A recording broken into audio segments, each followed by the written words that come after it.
राजनीति को विरासत समझ बैठे हैं, भ्रष्टाचार को सियासत समझ बैठे हैं। सत्ता के नशे में इतने चूर हैं ये नेता कि देश को अपनी रियासत समझ बैठे हैं। तो कुछ इसी तरह की मानसिकता से चलने वाली कांग्रेस पार्टी आज पस्त होती नजर आ रही है, क्योंकि इंदिरा गांधी के पोते राजीव गांधी के बेटे और प्रियंका गांधी के भाई यानी राहुल गांधी चौतरफा घिर चुके हैं। देश की सबसे पुरानी पार्टी आज अपने अस्तित्व को बचाने की जद्दोजहद कर रही है। कांग्रेस पर लगातार होते इस समय के वार से पार्टी के नेता तिलमिला गए हैं। अरे कांग्रेस पार्टी छोड़िए, पूरा विपक्ष ही हिल गया है। राहुल गांधी को 2 साल की सजा, फिर लोकसभा की सदस्यता जाना कांग्रेस के लिए किसी तबाही से कम नहीं है। कांग्रेस की इस स्थिति के लिए राहुल गांधी के स्टाइल में समझाऊं तो कांग्रेस का हो गया खत्म, टाटा बाय बाय। बता दें कि सूरत की एक अदालत द्वारा मानहानि के एक मामले में सजा सुनाए जाने के बाद कांग्रेस नेता राहुल गांधी की लोकसभा की सदस्यता रद्द कर दी गई है। लोकसभा सचिवालय की ओर से जारी अधिसूचना में कहा गया है कि उनकी अयोग्यता संबंधी आदेश 23 मार्च से प्रभावी होगा। इस मामले पर प्रतिक्रिया देते हुए कांग्रेस पार्टी ने कहा कि वे इस लड़ाई को कानूनी और राजनीतिक दोनों तरह से लड़ेंगे। तो वहीं राहुल गांधी ने पहली प्रतिक्रिया देते हुए ट्वीट कर कहा कि मैं भारत की आवाज के लिए लड़ रहा हूं, मैं हर कीमत चुकाने को तैयार हूं। वहीं राहुल गांधी के करीबी रणदीप सिंह सुरजेवाला ने राहुल के ट्वीट को शेयर कर अडानी का राग अलापते हुए लिखा कि भारत की आवाज पूछती रहेगी, मोदी अडानी जी का क्या रिश्ता है, अडानी पर जेपीसी क्यों नहीं, देश जवाब मांगता है।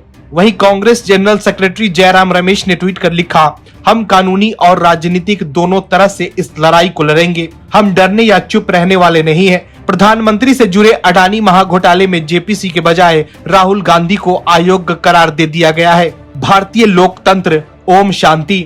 बता दें कि राहुल गांधी केरल की वायनाड संसदीय सीट का प्रतिनिधित्व करते थे। कांग्रेस पार्टी ने अपने आधिकारिक ट्विटर हैंडल से लिखा, राहुल गांधी जी की लोकसभा सदस्य खत्म कर दी गई है। वो आपके और इस देश के लिए लगातार सड़क से संसद तक लड़ रहे हैं, लोकतंत्र को बचाने के लिए हर संभव कोशिश कर रहे हैं। हर षड्यंत्र के बावजूद वो ये लड़ाई हर कीमत पर जारी रखेंगे।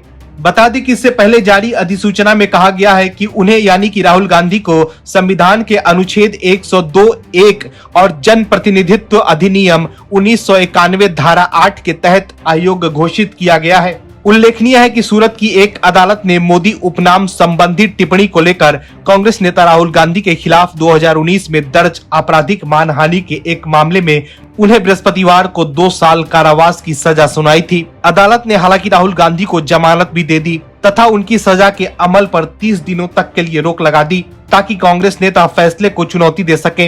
हालांकि अब राहुल की सदस्यता जाने के बाद कांग्रेस नेता अपनी भड़ास निकाल रहे हैं। मतलब इतना सब कुछ होने के बाद भी कांग्रेस की अकड़ नहीं जा रही है। खैर ये तो वक्त ही बताएगा कि कौन सही है और कौन गलत। लेकिन लोकसभा चुनाव 2024 से पहले राहुल गांधी के खिलाफ कोर्ट का फैसला आना और फिर उनकी सदस्यता जाना कांग्रेस के लिए एक बड़ा झटका साबित हो सकता है।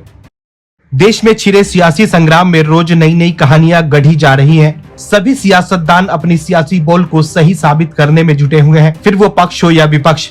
किसी शायर ने लिखा है कि जहां सच है वहां पर हम खड़े हैं, इसी खातिर आंखों में गड़े हैं। तो ये लाइनें बीजेपी पर बिल्कुल सटीक बैठ रही है, क्योंकि ये लाइनें आजकल विपक्ष बोल रहा है। क्योंकि बीजेपी लगातार विपक्ष की पोल खोलने में जुटा हुआ है, फिर वो आम आदमी पार्टी हो या कांग्रेस, सबका नंबर आ रहा है धीरे धीरे।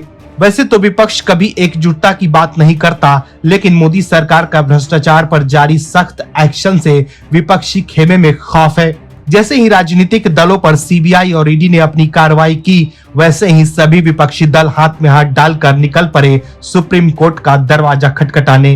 हालांकि ये वही कांग्रेस है जो अभी कुछ दिन पहले सुप्रीम कोर्ट पर ही सवाल खड़ा कर दिया था जेपीसी वाले मामले में। लेकिन अब बात अपने पर आई तो सुप्रीम कोर्ट याद आ गया, क्योंकि विपक्ष घबराया हुआ है। वहीं अगर कोर्ट का फैसला विपक्षी नेताओं के खिलाफ आता है तो वो उस पर सवाल उठाने लगते हैं। अभी राहुल गांधी पर आए सूरत कोर्ट के फैसले को विपक्षी नेता मानने के लिए तैयार ही नहीं है। विपक्ष इसे मोदी और बीजेपी की साजिश बता रहा है। वहीं जब कोर्ट का फैसला मोदी सरकार और बीजेपी के खिलाफ आता है, तब विपक्षी नेताओं का भरोसा कोर्ट पर कायम हो जाता है। बता दें कि सुप्रीम कोर्ट कांग्रेस की अगुवाई में 14 विपक्षी दलों की उस याचिका पर 5 अप्रैल को सुनवाई के लिए शुक्रवार को सहमत हो गया, जिसमें राजनीतिक विरोधियों के विरुद्ध केंद्रीय जांच एजेंसियों के मनमाने इस्तेमाल का आरोप लगाया गया है। प्रधान न्यायाधीश डीवाई चंद्रचूड़, न्यायमूर्ति पीएस नरसिम्हा और न्यायमूर्ति जेबी परदीवाला की पीठ ने द्रमुक, राष्ट्रीय जनता दल, भारत राष्ट्र समिति और तृणमूल कांग्रेस जैसे विपक्षी दलों की ओर से पेश वरिष्ठ अधिवक्ता एएम सिंघवी की दलीलों पर संज्ञान लिया और कहा कि याचिका पर 5 अप्रैल को सुनवाई की जाएगी। ये दल सीबीआई और ईडी जैसी केंद्रीय जांच एजेंसियों द्वारा गिरफ्तारी पूर्व और गिरफ्तारी बाद दिशा निर्देशों का पालन किए जाने का अनुरोध कर रहे हैं। बता दें कि विपक्ष ने एक सुर में एजेंसियों के कामकाज के तरीकों पर सवाल उठाए हैं। विपक्ष ने अपनी अर्जी में कहा है कि 95% मामले विपक्षी नेताओं के खिलाफ हैं। हम गिरफ्तारी से पहले और गिरफ्तारी के बाद के दिशा निर्देशों की मांग कर रहे हैं। कुल मिलाकर देखें तो केंद्रीय जांच एजेंसियों का खौफ विपक्षी खेमे में साफ दिख रहा है। मोदी के एक्शन से घबराए विपक्षी नेता सुप्रीम कोर्ट के शरण में पहुंच गए हैं। हालांकि सुप्रीम कोर्ट से इन्हें राहत मिलेगी या नहीं ये देखना होगा, लेकिन इतना तो साफ है कि मोदी सरकार भ्रष्टाचार से समझौता नहीं करेगी और ना ही भ्रष्टाचारी नेता अब बचेंगे। अगर किसी नेता ने कांड किया है तो उसे अंजाम भुगतना ही पड़ेगा, क्योंकि पीएम मोदी का एक ही फंडा है कि न खाऊंगा और न खाने दूंगा। राहुल गांधी ने अभी कुछ समय पहले प्रेस वार्ता की थी जिसमें गलती से उन्होंने कह दिया था कि दुर्भाग्य से मैं संसद का सदस्य हूं, जिस पर उनको उनके पार्टी के नेता जयराम रमेश ने टोक दिया था। लेकिन लगता है कि शायद ईश्वर ने उनकी बात को गंभीरता से ले लिया और उसके चंद दिनों बाद ही मानहानि के एक पुराने मुकदमे में सूरत की कोर्ट ने उनको दोषी पाया और 2 साल की कैद की सजा सुना दी, जिसके बाद लोकसभा सचिवालय ने आदेश जारी कर दिया कि सजा में दोषी पाए जाने के कारण राहुल गांधी की संसदीय सदस्यता रद्द कर दी गई है। राहुल गांधी राजनीतिक रूप से जिस अवस्था में हैं, उसके लिए वो खुद ही दोषी हैं। देश के अन्य पिछड़ा वर्ग पर टिप्पणी करने से जहां एक ओर उनकी संसदीय चली गई, वहीं दूसरी ओर ओबीसी की नाराजगी भी कांग्रेस के सर हो गई। ये राहुल गांधी की वर्तमान परिप्रेक्ष्य की गलती है। एक गलती उन्होंने भूतकाल में की थी जब राहुल गांधी ने अपने ही मनमोहन सरकार का अध्यादेश फाड़ कर फेंक दिया था।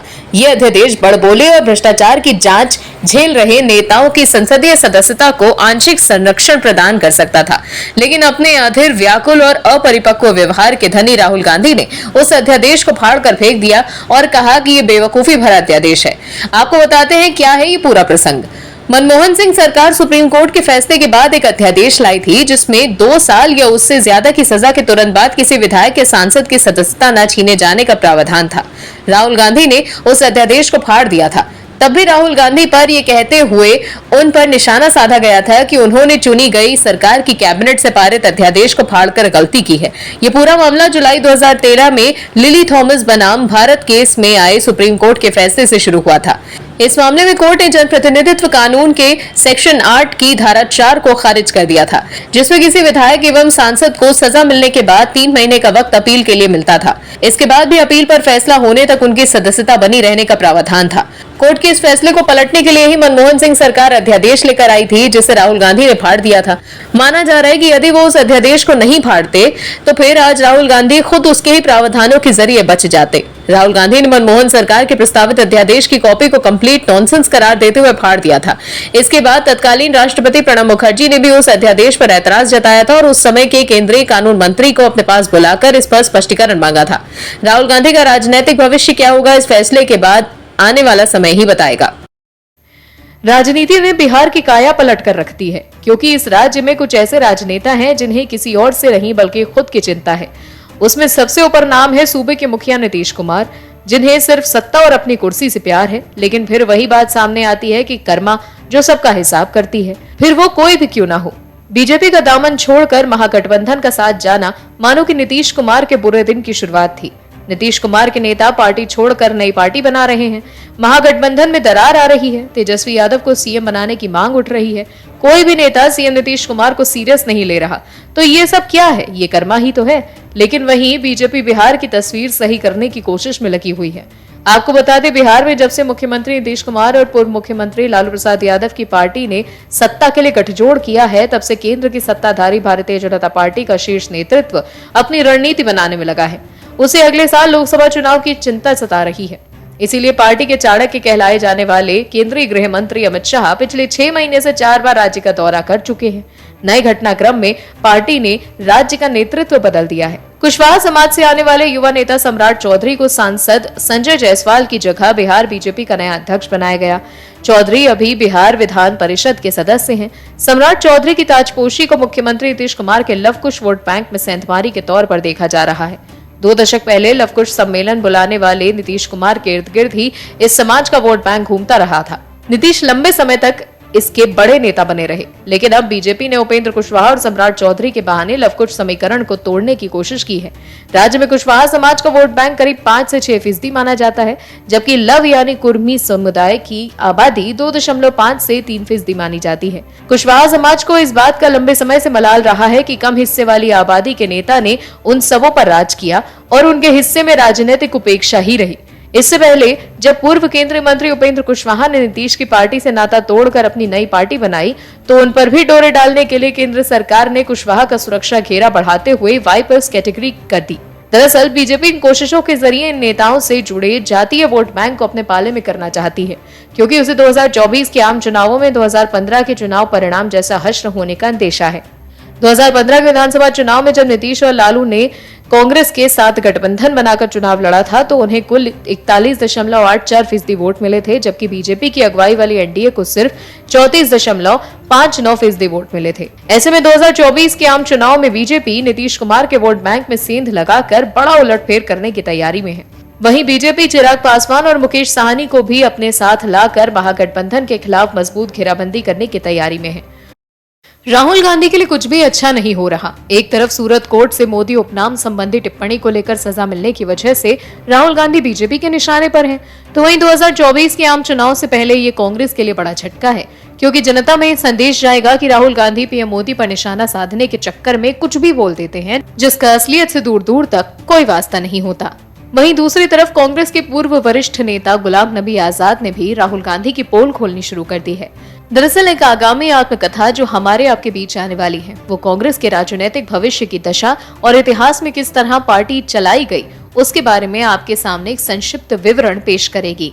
भारत की राजनीति में सबसे पुरानी पार्टी का तमगा अपने साथ चिपकाए कांग्रेस का बुरा हाल होने वाला है, खासतौर पर कांग्रेस के प्रथम परिवार के युवराज राहुल गांधी का।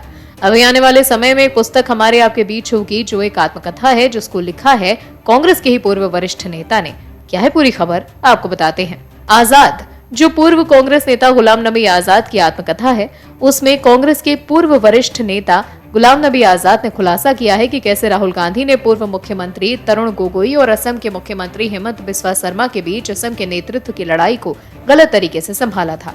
पुस्तक के अनुसार आजाद ने राहुल गांधी को स्थिति पर अपनी चिंता व्यक्त की और बताया था कि हेमंत के पास विधायकों का बहुमत है और ये बगावत करेंगे और पार्टी छोड़ देंगे। हालांकि नेतृत्व नहीं बदलने के राहुल के फैसले के दूरगामी परिणाम हुए। लेखक कहते हैं कि आजाद ने तब लिखा था कि कैसे उन्होंने कांग्रेस प्रमुख सोनिया गांधी को कहानी में आने वाले मोड़ से अवगत कराने के लिए उन्हें फोन भी किया था। परिणामों को समझने के बावजूद सोनिया गांधी ने कोई एक्शन नहीं लिया। किताब कई बैकरूम कहानियों और विनोदी उपाख्यानों को प्रकट करने का वादा करती है और 5 अप्रैल को लॉन्च की जाएगी। ये ऐसे समय में आया है जब आजाद ने हाल ही में पार्टी के कामकाज के संबंध में नेतृत्व के साथ अपने मतभेद को लेकर कांग्रेस के साथ अपने लगभग 5 दशक लंबे जुड़ाव को तोड़ दिया था और जम्मू कश्मीर में अपनी डेमोक्रेटिक प्रोग्रेसिव आजाद पार्टी शुरू की थी। आज के समय में हेमंत भाजपा के एकमात्र ऐसे नेता हैं जिन्होंने नॉर्थ ईस्ट में भाजपा को मजबूत करने का काम किया। आजाद की आत्मकथा ने कहीं न कहीं फिर से साबित कर दिया कि राहुल गांधी वर्तमान राजनीति के अपने अपरिपक्व नेता के रूप में साबित हो रहे हैं, जिसके पास दूरदृष्टि की काफी कमी है। महाराष्ट्र की सत्ता में अपना एक अलग प्रभाव रखने वाली शिवसेना संस्थापक के पुत्र उद्धव ठाकरे सूबे की राजनीति में अपनी सियासी जमीन लगभग गंवा चुके हैं। पहले हाथ से सरकार गई, फिर निशान गया और अब पार्टी भी चली गई। अवैचारिक गठबंधन के कारण लगभग सब कुछ गंवा चुके उद्धव ठाकरे का मन शायद फिर से भगवा हाथ थामने को बेचैन है।